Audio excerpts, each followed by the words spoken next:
talking to Adam Massengill, our fire chief here at the Bedford Fire Department, and I should mention volunteer fire department. Welcome, Adam. Thanks for meeting us. Yeah, thank you. Thanks for taking time out of your day to meet us. It's very important because we're talking about the firefighters, and as we're talking about the firefighters, I can't say enough about them. First of all, they're volunteers, and they have a lot of work and a lot of studying and all that to do. And so I wanted to kind of get into what is the life of a Bedford Fire Department firefighter like? Busy. How's that? I can't tell you how much I appreciate and how thankful I am for the dedication and the hard work of our department. As you said, we're volunteers, which maybe is a little misleading. We're paid on call, so we're paid by the call that we come in for. But it's a big time commitment, and it takes a lot of dedication.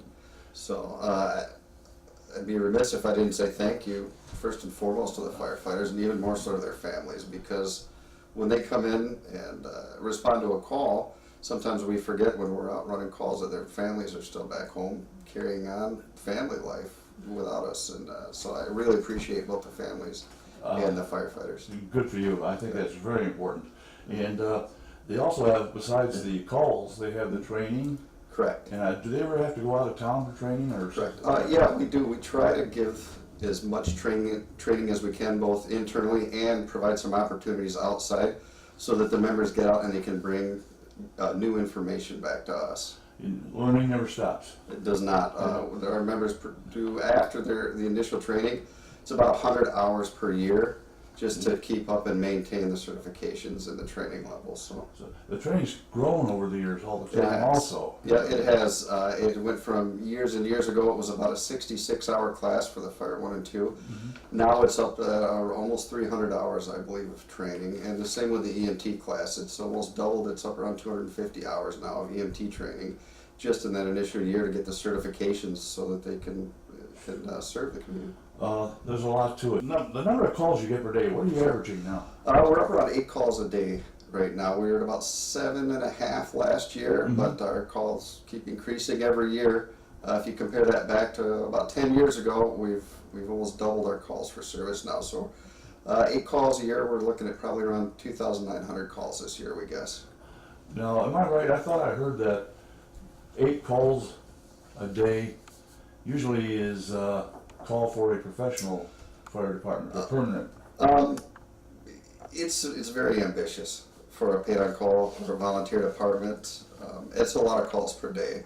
So I think it speaks to the dedication and the commitment of our volunteers, so that they're willing to leave their families so often. And I just think it really speaks volumes to the community we live in. It takes a lot to be ready. Yes. It really does.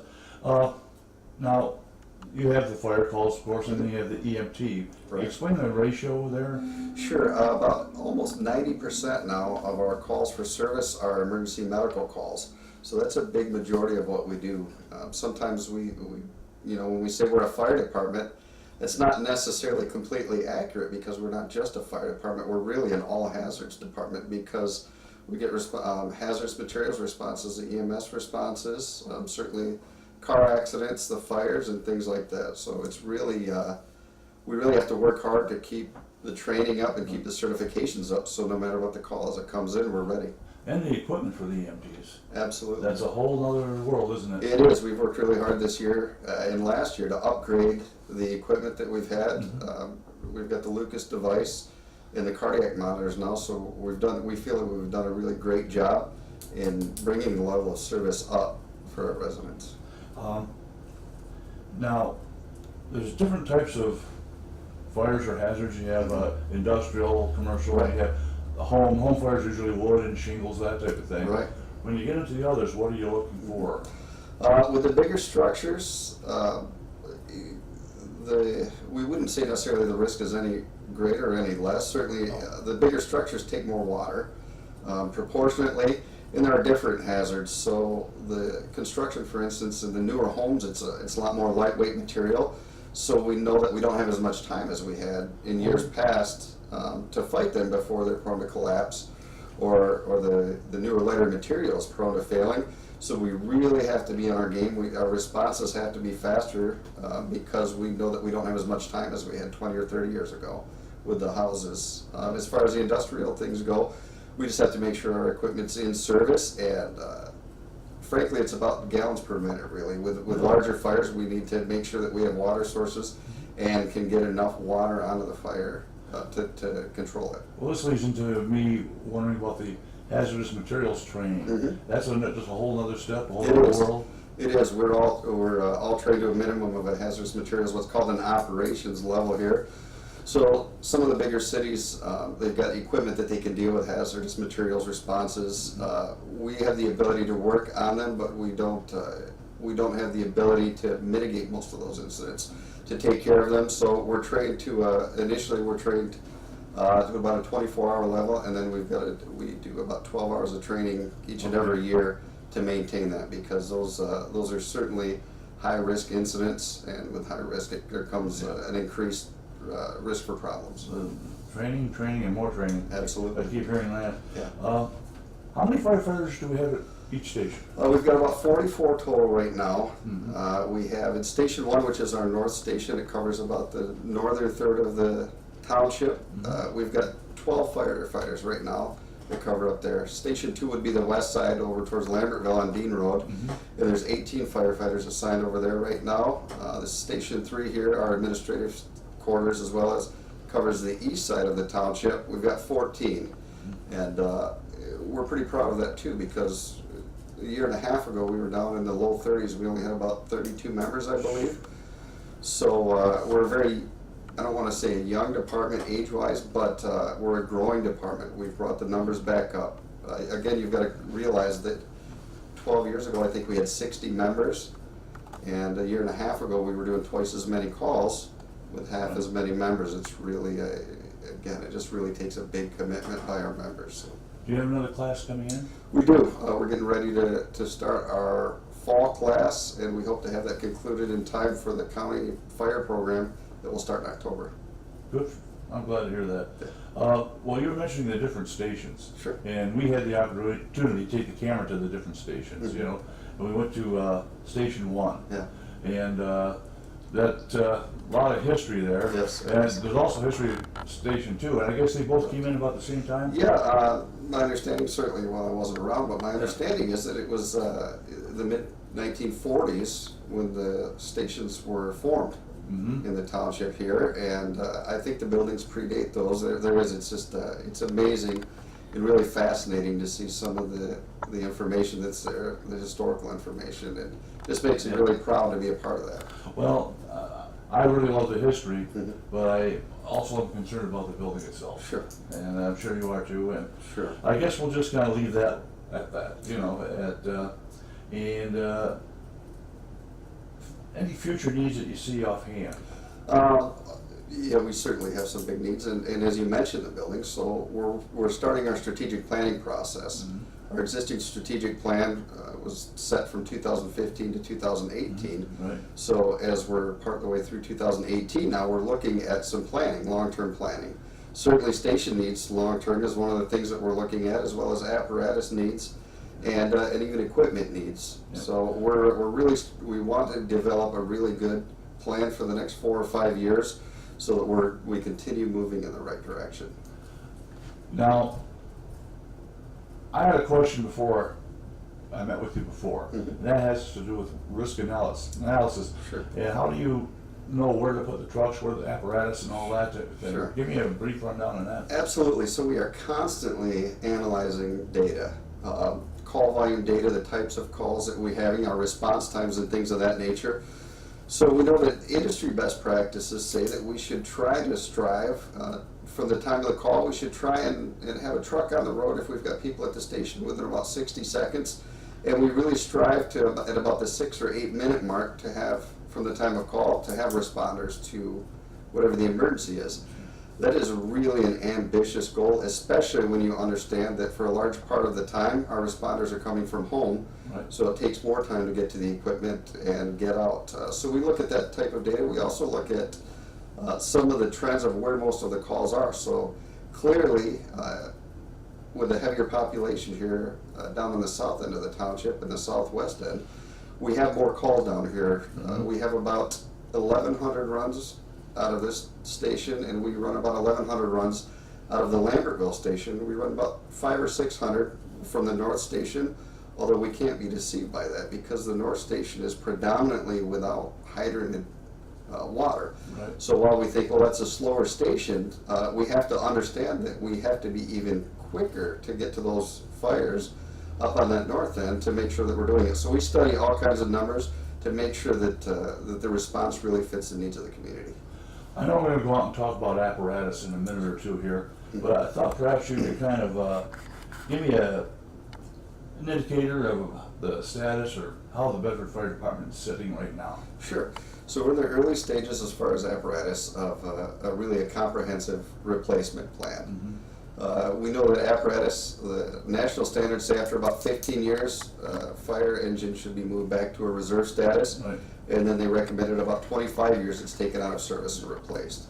So we're going to be taking a look at those figures in a little bit. Yep. Yep. But you got the number of firefighters growing. Right. The training is apparently always growing, the number of hours and that type of thing. And the dedication of firefighters seem pretty strong to me when I've seen them and talked to them and that type of thing. Yeah, it's just incredible. It takes a special person. You know, you were talking about various things, and you mentioned the Lucas device. Yes. And I guess we got some footage of that too, but perhaps you ought to tell us what a Lucas is. Oh, sure. The Lucas device, we actually have two of them for the township, one for the east and one for the west. So it's a mechanical CPR device. So, again, not only are we studying data, but across the country, they're looking at success rates for resuscitating people, and we know that high quality CPR is very important. They've developed some machines such as the Lucas device, and that's ultimately what we went with a year ago, that provide those high quality compressions and give our residents the best chance of survival. We talk about the buildings, we talk about the apparatus, we talk about the safety equipment for the individuals that you're going out to help. Sure. What about personal safety equipment for the firefighters themselves? Yeah, the personal safety equipment, it costs about $3,500 to outfit a firefighter in the safety equipment, and we hope to get about 10 years out of that equipment. Now, it depends on wear and tear, it depends on the use. You know, some of our members, you know, that they're responding a lot and it wears out a little quicker, but we hope to get about 10 years out of it. But it is pretty expensive to outfit a firefighter. Well, do they have the infrared or heat sensors and that type of thing? We have in our fire engines, we have 4 of the thermal imaging cameras. Okay. Yep, so we do, and it's one of our targeted equipment that we've actively been pursuing some grant funding and some areas where we could get some funding for those because they're about 18 years old and they are ready to be replaced. The one thing that I've gotten out of this talking today is that there's certainly much more than I ever considered that a firefighter has to learn, what the fire department has to do, what the fire chief is responsible for, including budgeting, analysis, and all that. Not just out in the field and putting out fires and all that type of thing. Right. Still do some outreach things to reach the citizens. Absolutely. Almost weekly, we're performing some type of community relations event, and it's a large part of how we spend our time. So things like the Safety City, in conjunction with the Sheriff's Department at the school, in which we've got a group of younger kids that we do a week-long safety education event. We do a lot of training. We've done training with like the high school and training them in fire extinguisher safety and things like that. And then just general good community outreach programs like our smoke detector program. We've got our hearing impaired smoke detector program. And even safety and wellness checks out in the community. We get phone calls where homeowners say, hey, can you just stop out and see if my smoke detectors are in the right place? If the batteries need changed, you know, when people are unfamiliar with them, that's completely okay. We would prefer to spend the time doing prevention and really lower the risk in the community. I think that Bedford's fortunate that for a number of years now, we've had a good fire prevention program in place, and we only want to improve on that as we move forward. Sure you do. Now, we talk about different levels of the capabilities of the fire department. What does that mean to the citizens of the township? Sure. Well, we strive to perform and be just as professional as the biggest city fire department. The reality is that fires don't burn differently in Bedford or Whiteford or Toledo. We have got to be, and we've got to work really hard to be just as prepared as a bigger city or a smaller town, because we face the same risks and the same challenges in responding to those. So it's really important for us to be as prepared as we possibly can. And again, that's just a huge commitment from our members, because we don't have the luxury of this being our only job. Yeah. Most of our members are going to work Monday through Friday until 5 o'clock. And then, coming home and grabbing a little bit of time with the family and heading to the fire station, either to respond to calls or to put in the training hours that it takes to make sure that we are just as professional as anyone else. And one thing I want to throw in that I know happened, that because the Bedford Fire Department insurance rates went down. Yes, about a year ago we had an assessment, and our ISO rating dropped to a 4, very close to a 3 in fact. And we're looking at that. We're still looking at areas of improvement, but that we should see an improvement in the homeowners' insurance rates as a result of that, and it's something we're very proud of, and something we're going to continue to work toward. We really, one of our goals as far as our strategic planning is how do we get to that next step, how do we get to that next level, which is a 3. Well, my wallet thanks you. All this stuff going on, what are the future plans of Bedford Fire Department? So over the past year, we've reinvented our staffing model. While we're paid on call and we're volunteers, we also allow and in fact encourage our volunteers to come in and perform what we call station duty. And that is that they come in their spare time and do maintenance and things, do some training things during the day. So a year and a half ago, our station duty hours were from 8 in the morning until 4 p.m. Monday through Friday, which also coincides and helps us with one of the most difficult times that we can get responders to come. Most of them are at work. We've been able to, within the existing budget, to extend that now so that we've got our members performing station duty up until 10 p.m. and through the weekend, Saturday and Sunday, we've got members that are performing that duty, meaning that we can save the time, our response times, in coming from home instead of responding in the 2 or 3 minutes it takes from home to get in to the station and get the apparatus. We now can get that apparatus. Responding to the emergency 2 or 3 minutes faster, and we've seen a significant decrease in our response times as a result. We're clearly about 3 minutes faster when we've got members performing that station duty. So that's something that we're looking ahead. We track that really closely, and again, we're looking ahead at the future. How can we continue to improve our response times, as well as extend that time from now where it's until 10 o'clock at night, if there's value in extending it through the night. I'm going to ask you one thing here that I forgot to ask you before, and that is, Sure. if you had one thing to tell the citizens of Bedford that they should do to help protect themselves before you guys get there. The key really is it's the same as it's been for years. Smoke detectors and good safe practices with cooking and things like that. Good safe practices around the house. Looking out for trip hazards and things like that. A large amount of our responses are for falls or things like that nature. That we like to think, while we could never prevent all of them, that some good home safety practices could improve on them. Common sense. Adam, one of the things that I noticed going through all the stations and watching trucks go up and down the road, they all look fantastic. Sure. And it wasn't until I was at station 1 or station 2 where I started asking about, what is this thing, how old is this? And I started finding out that we really have an age problem with a lot of apparatus. We do. It's been well maintained. The crews take great care of the apparatus, and sometimes it fools us into thinking it's newer than it is. So we're in a position right now where 3 out of our 5 fire engines are 26 years old. So you couldn't tell it by looking at it, but certainly they've got some miles on it, and we've got some work on it. How many apparatus do we have altogether? We've got 5 fire engines. I should say 4 fire engines, and we've got the ladder truck. Well, the ladder truck's currently out of service, unfortunately. We've got a mini pumper, and we've got 3 ambulances now, and then some small fleet vehicles. Yeah, I didn't realize how big these stations were inside. Right. But as long as we're talking about age, why don't we got a chart over here showing the different engines and where we're sitting. Absolutely. So So yeah, the chart does a good job, and the chart is actually, it's been a work in progress. It was something that was developed with the last strategic plan, and it laid out the NFPA's best practices for the useful life. And we can really just walk down and know, generally, based on the age, based on the projected cost, where we need to be at in the next 10 or 15 years. In fact, we've got this chart that it extends all the way through 2039. We think it's important to make sure that we're planning that far ahead so that we're not surprised or caught off guard by apparatus replacement that we're going to need in the future.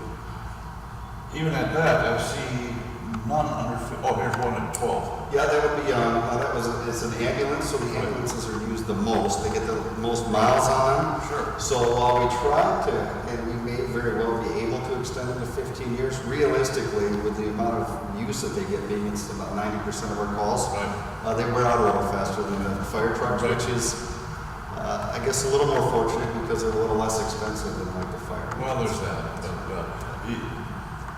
There's a lot of stress on vehicles just because they run so much. Right, and run hard. Right. This isn't like the car where we get up to speed on the highway and you're taking a family trip and we're driving and it's cruise control. We take these out, they run hard for the time that we're going out to get to the emergencies fast. And then certainly for a fire, we're running them at a high RPM to get the water on them for a number of hours and then bringing them back in. So it certainly is demanding for us. I'm going to ask a favor of you. If people want to come and visit a station, see these things, that's able to set that up? Absolutely, we'd welcome and we encourage the public actually to come in and take a tour around the stations and look at some of the newer equipment we have and some of the plans we have for the older equipment so that we can keep moving forward. But we certainly are proud of the equipment we have and the men and women that we have, and we would be very happy to host anybody anytime. There you go, folks. There's your chance. I encourage you to call Fire Chief, arrange something for a school, a group, or even yourself if you have a real interest in the fire department and wanting to help them help us stay safe. I really want to thank you for your time. I thought this was very informative. It opened my eyes. We talked before, and to come back and talk to you again, Sure. I picked up more and more information every time we talk. Good. So thank you for this. I think Bedford thanks the fire department. They've always been able to support what they need and what they're doing, and let's face it, this town's growing. Sure, So- absolutely. And I think I can speak for all the firefighters when I say it's our pleasure to serve the residents.